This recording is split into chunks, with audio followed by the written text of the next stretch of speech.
আমরা পলিটেকনিক শিক্ষার্থীরা দীর্ঘদিন যাবৎ ৬ দফা দাবি নিয়ে রাজপথে আন্দোলন করেছিলাম, কিন্তু বিগত কয়েকদিন যাবৎ আমরা দেখতে পাচ্ছি প্রকৌশলী অধিকার আন্দোলনের ব্যানারে কিছু বিএসসি ডিগ্রিধারী শিক্ষার্থীরা শাহবাগে মব সৃষ্টি করে ৩ দফা অযৌক্তিক দাবি বাস্তবায়ন করার অপচেষ্টা করছে।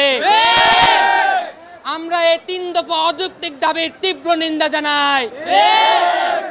আমরা আরো দেখতে পাচ্ছি যে এই কিছু শিক্ষার্থীরা ফেসবুক সোশ্যাল মিডিয়াতে ডিপ্লোমা প্রকৌশলীদের নামে নানান ধরনের মিথ্যাচার করছে। গতকাল আমরা আরো দেখতে পেয়েছি যে তারা আমাদেরকে প্রকাশ্যে মারার হুমকি দিয়েছে। আমরা এর তীব্র নিন্দা জানাই। আজকে আপনারা দেখতে পাচ্ছেন সারা বাংলাদেশে কারিগরি ছাত্র আন্দোলন বাংলাদেশের নেতৃত্বে একযোগে প্রতিটি জেলায় বিক্ষোভ ও অবস্থান কর্মসূচি পালিত হচ্ছে। ডিপ্লোমা ইঞ্জিনিয়ারদের ইতিহাস ১৫০ বছরের ইতিহাস। ডিপ্লোমা ইঞ্জিনিয়াররা প্রকৌশল সেক্টরে ১৫০ বছর যাবৎ সুনামের সহিত বাংলাদেশে কর্মরত আছে। ডিপ্লোমা ইঞ্জিনিয়াররা এই ১০ম গ্রেড শুধুমাত্র মামার বাড়ির মুয়ার মতো পায় নাই। এই ডিপ্লোমা ইঞ্জিনিয়াররা আন্দোলন সংগ্রাম এবং কর্মক্ষেত্রে নিজেদের যোগ্যতার পরিচয় দিয়ে এই ১০ম গ্রেড অর্জন করেছে।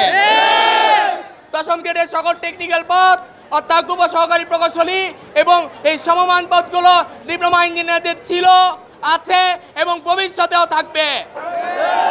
যদি ষড়যন্ত্রমূলকভাবে 1%ও এমনকি 1 বিন্দু পরিমাণ আমাদেরকে ছাড় দেওয়ার চেষ্টা করা হয়, তাহলে আমরা ডিপ্লোমা ইঞ্জিনিয়াররা সারা বাংলাদেশে কঠোর থেকে কঠোর আন্দোলনে যাব এবং প্রয়োজনে অসহযোগ আন্দোলনের ডাক দিব।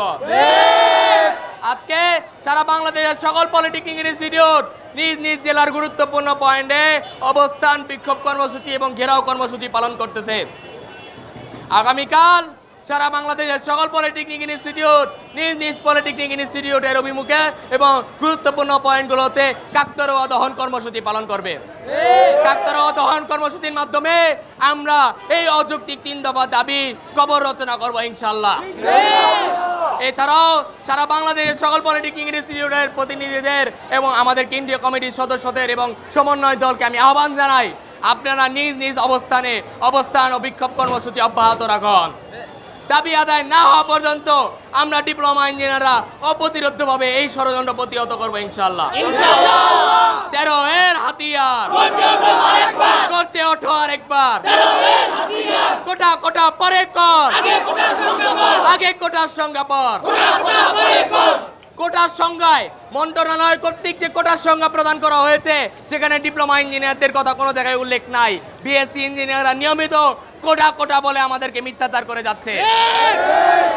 আমি আপনাদের কারো স্পষ্ট করে দিতে চাই, প্রত্যেকটা মন্ত্রণালয় কোনো পদে নিয়োগ দেওয়া হলে কখনো কিন্তু 100% নিয়োগ প্রদান করা হয় না।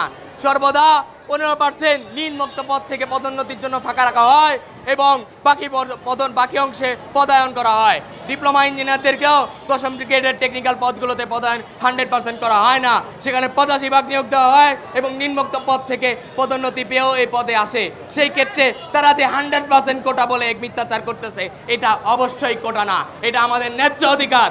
আমি আবারও হুঁশিয়ার করে দিচ্ছি, রাষ্ট্রপক্ষ আপনারা এই 3 দফাকে রাষ্ট্র কর্তৃক প্রত্যাখ্যান করেন এবং এই রাষ্ট্র কর্তৃক 3 দফা নিয়ে সকল আলাপ আলোচনা বন্ধ করেন।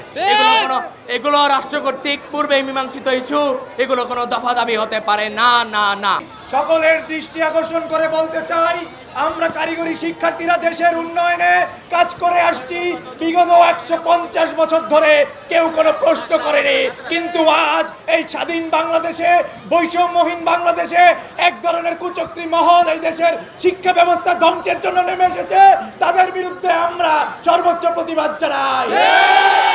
যারা এই দেশের কারিগরি শিক্ষা ধ্বংসের জন্য নেমেছে তারা দেশের উন্নয়নে কখনোই কাজে আসবে না। তারা অটোরিকশা ব্যতীত আর কোনো কিছু আবিষ্কার করতে পারবে না।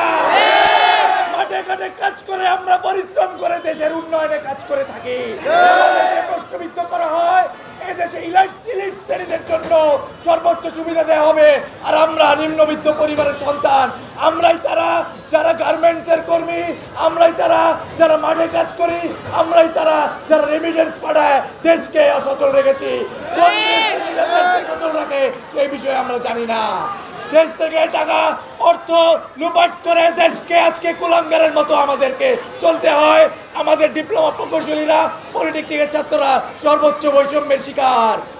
এই বিষয়ে কেউ কোনো কথা বলে না। আমি বলতে চাই দেশের মানুষকে যে আমাদের টাকায় যারা পড়াশোনা করছে তাদের মধ্যে মানুষত্ব তৈরি করা প্রয়োজন। মানুষত্বের চেয়ে বড় আর কোনো কিছু নাই। মানুষ যদি হতে পারে তাহলে তারা রাজপথে এসে শাহবাগে মত সৃষ্টি করে ডিপ্লোমা প্রকৌশলীদের বিরুদ্ধে লাগতে আসতো না। এই স্বাধীন বাংলাদেশে কোটা বিরুদ্ধে আমরা আন্দোলন করেছি, আমাদের 14 জন ভাই শহীদ হয়েছে। আমরা কোটার বিরুদ্ধে সর্বদা সজাগ ছিলাম, এখনো আছি। সাংবিধানিক অধিকার আমাদের নেই, অধিকার সেই অধিকারে কোনো প্রশ্ন ছিল না। বিগত 40 বছর 50 বছর রাষ্ট্র ব্যর্থ হয়েছে তাদেরকে চাকরি দিতে। আজকে বিশ্ববিদ্যালয়গুলো বেকারত্ব তৈরির কারখানায় পরিণত হয়েছে। এর দায়কে আমরা ডিপ্লোমা প্রকৌশলীদের, আমাদের কারিগরি ছাত্রদের কারিগরি শিক্ষা নিলে অবশ্যই চাকরি মিলে, এটা আমরা সকলেই জানি। তাই বলে কেউ চাকরি পাচ্ছে না, আমি আমার চাকরি তো কাউকে দিয়ে দিব না ভাই।